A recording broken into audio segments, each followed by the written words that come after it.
Planning योजना। 6 दिन पहले 8 फरवरी को ही वायरलेस में चलती हुई बातचीत से साफ जाहिर था कि कोई ना कोई हमले की तैयारी चल रही थी। शबीर, आईडी अफजल गुरु की फांसी की सालगिरह अगले दिन थी और इसी वजह से सुरक्षा बल पहले से ही पूरी तरह चौकन्नी थी। वो दिन तो शांति से गुजर गया, लेकिन भारतीय इंटेलिजेंस को क्या पता था कि एक विशाल हमले की तैयारी हो चुकी थी। भाईजान, आज तो उसकी सालगिरह है, धमाका करना वाजिब था। सब्र रखो जनाब। तैयारी काफी दिनों से चल रही थी। 2 दिन पहले 7 फरवरी को जैश-ए-मोहम्मद चीफ अजहर मसूद अल्वी ने यूनाइटेड जिहाद काउंसिल को एक ऑडियो पैगाम भेजा था। हमारे भतीजे तलहा और उस्मान हैदर को हिंदुस्तानियों ने हलाल कर दिया, उसकी मौत का इंतकाम लो। यूजेसी उर्फ मुत्तहिदा जिहाद काउंसिल 1999 में पाकिस्तानी सेना ने कश्मीर में संचालित जिहादी समूहों को एक साथ लाने के लिए बनाया था, जिसकी रहनुमाई आज हिजबुल मुजाहिदीन के सैयद सलाउद्दीन कर रहे हैं। 50 साल के अजहर मसूद की आवाज कमजोर है क्योंकि उनका गुर्दा फेल हो चुका है और वो मौत की कगार पर रावलपिंडी बेस आर्मी अस्पताल में मौजूद हैं, जिस वजह से वो पिछले 6 जिहादी सम्मेलनों की बैठक में भी शिरकत नहीं ले सके। मेरे पास ज्यादा वक्त नहीं है। रशीद, तुम भी मेरे भतीजे हो, वायदा करो मेरे गुजरने से पहले अपने भाइयों की मौत का बदला जरूर लोगे। अब्दुल रशीद गाजी अफगान जंग के तजुर्बाकार और आईईडी में माहिर जेईएम के वरिष्ठ कमांडर, जो कामरान और उमर हाफिज के नामों से भी जाने जाते हैं। हर एक ऑपरेटिव को कई नाम दिए गए ताकि भारतीय इंटेलिजेंस को गुमराह किया जा सके। हथियारों से लैस 21 जैश सदस्यों का दल, जिसमें मौजूद थे 3 आत्मघाती हमलावर, कश्मीर के सांबा में खोदी गई सुरंगों के माध्यम से घुसे। उनमें से मूल आत्मघाती हमलावर आरजू बशीर था, जो बाद में बाहर निकलकर भाग निकला और पुलवामा निवासी आदिल अहमद डार को वहां छोड़ दिया। जैश और एलईटी दोनों इस तरह से आत्मघाती हमलावर चुनते हैं पर्चियों के जरिए। डार जाकिर मूसा समूह में थे, जिसमें अब सिर्फ 4 लोग जिंदा बचे थे, इसीलिए उन्होंने लश्कर का हाथ थामा, जिसमें उसके चचेरे भाई मंजूर डार एक सीनियर अराकीन थे। इधर वो OGW या ओवरग्राउंड वर्कर बने, जिसका काम था भारत में घुसे आतंकवादियों की मदद करना। मुझे रहने के लिए एक महफूज जगह चाहिए और मुझे इन सभी चीजों की जरूरत पड़ेगी। वो पत्थर फेंकने वालों को जमा भी करते थे, जिस जुर्म में भारतीय सुरक्षा पुलिस ने उन्हें 6 बार गिरफ्तार किया, सितंबर 2016 और मार्च 2018 के बीच। लेकिन हर बार उन्हें रिहा कर दिया गया। ये सारे चिल्लर पार्टी हैं, छोड़ दो इन्हें। लेकिन डार को चिल्लर नहीं, किल्लर बनना था। लश्कर के पास हथियार की कमी थी और इससे पहले किसी को फुल टाइम ऑपरेटिव बनाया जाए, उसे एक टास्क दिया जाता था। जाओ पुलिस या सेना को हलाल करो और उनकी बंदूकें छीन लो, तभी तुम लश्कर में शामिल होने के लायक बन सकते हो। दूसरी ओर जगात और ISI की बदौलत से जैश को पैसों की कमी नहीं थी। जब उनका भाई मंजूर मार्च 2018 नेवा में मारा गया तो लश्कर छोड़कर वो सीमा पार पाकिस्तान चला गया और पहुंचा उसी कैंप में जहां जैश के रशीद नए भारतीयों को तबाही में माहिर करने में लगे थे। बहुत खूब जनाब, आपका कोई पुलिस या रिकॉर्ड तो नहीं? पूरी तरह से उसके दिमाग को पिसा के गलत ख्यालात भरकर उसे 21 अन्य जैश सदस्यों के साथ वापस भारत भेजा गया। ये दल के 2 टुकड़े हुए, एक मुद्दसिर खान के नेतृत्व में और दूसरा शहीद बाबा के साथ।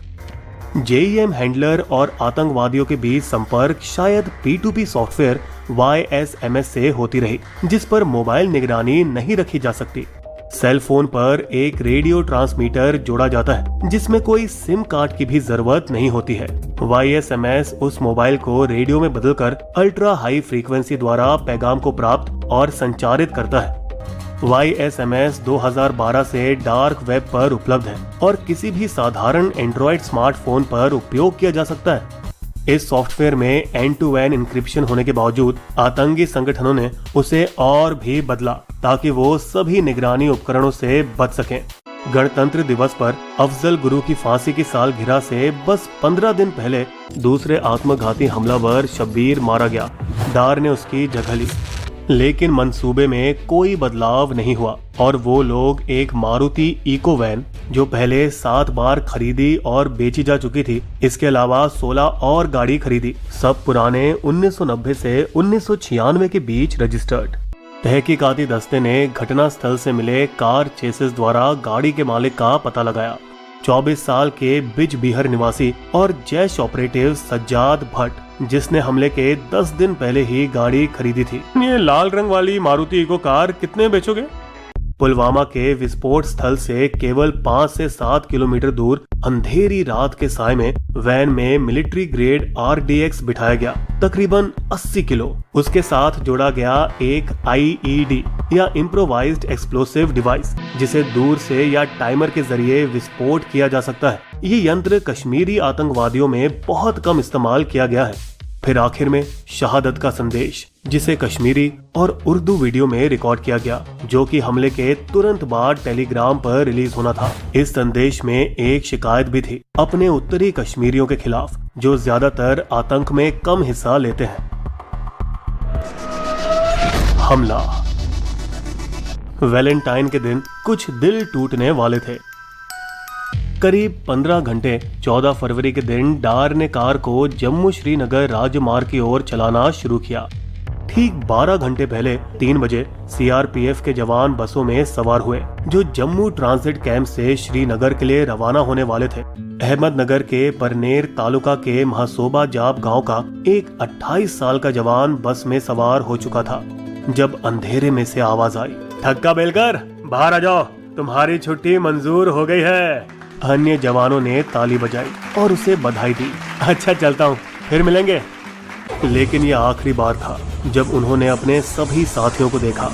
78 बसों के काफिले में 2547 सेना के जवानों ने जम्मू श्रीनगर राजमार्ग पर घुमावदार सफर शुरू किया। गर्मियों के दौरान सैन्य काफिला जम्मू से श्रीनगर और श्रीनगर से जम्मू हर दूसरे दिन 271 किलोमीटर की दूरी तय करता है, जो कि अक्सर खूंखार 271 के नाम से भी जाना जाता है। सर्दियों में ये बर्फबारी और सड़क की स्थिति पर निर्भर करता है और इस फरवरी में सामान्य 7 रनों की बजाय केवल 3 किए गए थे। पिछला वाला 4 फरवरी के दिन पूरे 10 दिन पहले हुआ था। मानक संचालन प्रक्रिया SOP या स्टैंडर्ड ऑपरेटिंग प्रोसीजर के मुताबिक CRPF वो पूरे सड़क पर ध्यान रखते थे जहां से काफिला गुजरने वाला है। हमले की आगाह के बाद वे विशेष रूप से IED की तलाश कर रहे थे, लेकिन वो जो पारंपरिक रूप से लगाए गए विस्फोटकों के प्रोटोकॉल के अनुसार प्रत्येक खड़ी गाड़ी, रास्ते का हर ढांचा और छत की जांच।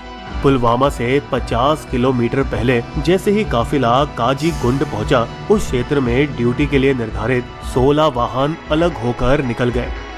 उसी समय 16 मोबाइल बंकर काफिले में शामिल हो गए, क्योंकि कांजी गुंड के आगे का क्षेत्र अधिक खतरनाक था।